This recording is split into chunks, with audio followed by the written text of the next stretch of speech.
Welcome everyone to another one on the Mateo Franco DC channel. Today's video, we're gonna do one of my favorite low back exercises. If y'all are like me, I used to avoid this machine at all costs. For those of you that don't know my backstory, I actually had my L5 and sacrum. It was bone on bone. They thought it was sacralization. It wasn't. I've regenerated that disc. I'm almost back to a nice healthy disc now, but I used to get shooting pain whenever I lift my legs up. And this is one of the exercises that's one of my favorite as I continue to build more mobility in my low back. So I'm gonna show us how to correctly use this, but I'm gonna swing us around this way.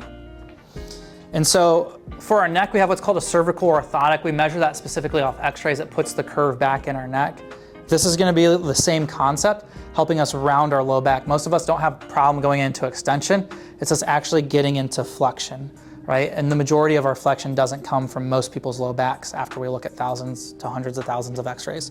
So let me show you how not to do this. When I see people at the gym doing this, I know they're destroying their back because we don't have a problem getting into this position called hyperextension. So this is hyperextension, where I'm closing the disc back here in my low back. Those nerves go to reproductive organs, digestive tract, urinary tract, controls things like sciatica, but also causes significant low back pain or spasms if we do that too much. So when I see people bounce into this position, I know that they're destroying their low back. So we want to stay out of this position. So once we get set up, I'm going to show us from, I'll show us a normal way to do it, and I'm going to show some ways that if it's hard for you to get into the position I'm about to show, some ways that you can progress into that. So what we want to do with this machine is get flexion in our low back, or think round your low back. So I always get here and then I try to reach my toes. And I'll hold this for 3 to 5 seconds. And then I'll come up, but you can see I'm below neutral. I'll never go back into extension, so I can also strengthen this. And then I'll go back down, hold for 3 to 5 seconds, come back up, and I'll do 2 sets of 15 doing that.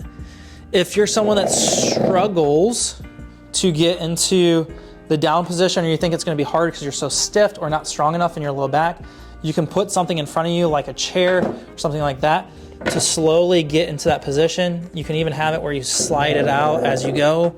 I'm gonna try not to slide it so it doesn't mess up our sign. And you can hold, even this is gonna be more helpful to rounding that low back and opening up those disc space. It feels so good. It's so hard to describe, but it feels so good once you get into that position and you build confidence in it. It's one of the best exercises to open or traction open those disc space, and it helps regenerate that tissue.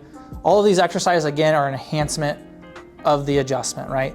The adjustment's gonna be the best thing. Once we have specific motion x-ray studies, and those x-ray studies, we not only get to build an adjustment plan, but then we can see what exercises make sense for you to get the best results as quickly as possible.